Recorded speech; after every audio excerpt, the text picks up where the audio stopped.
the ORPP was abandoned, the government said it would cost around $20 million.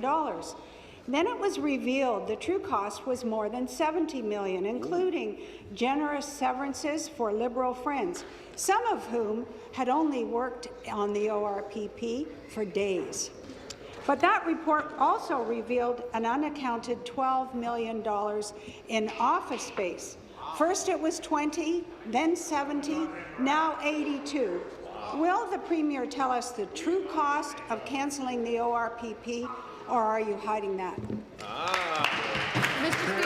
Speaker, I know the Minister of Finance will want to comment in the supplementary, but let me just say, Mr. Speaker, that it is a very good thing that across this country we now have agreement on Canada Pension Plan enhancement, Mr. Speaker.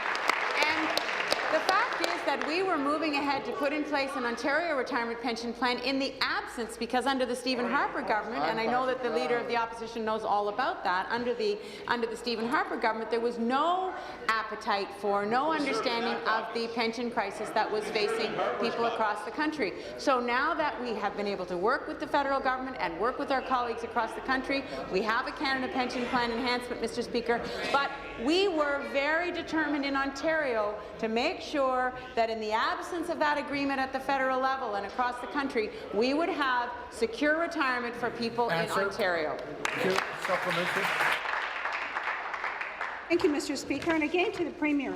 If the Premier had just listened to my call to put an end to the ORPP while on hold after the federal election. Order. The member from Durham is warned.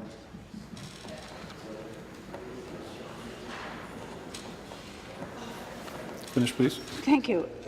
Instead, the Liberals recklessly plowed ahead. The $82 million doesn't count staff resources or the $7 million spent every year on pension policy development. Mr. Speaker, the Premier should come clean and tell us the true cost of cancelling the ORPP.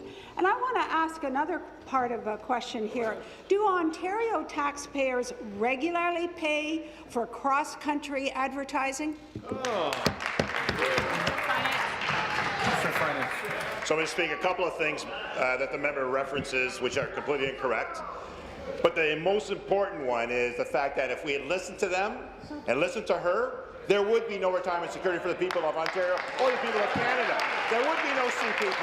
We stood in this House, we fought for the people of Ontario and all of Canada. And I'm very proud of the work that this Premier has done to support that cause. And furthermore, we put forward what we anticipate will be the high point of any outstanding costs, and those costs are actually coming down, Mr. Speaker. So again, she's incorrect on that point. And furthermore, this is a national effective situation that we're benefiting all of Canada, and that is what this member doesn't recognize. We are working for all of Canada as well as Ontario, and they're going to benefit from the decisions that all of us are making collectively, Mr. Speaker. Thank you.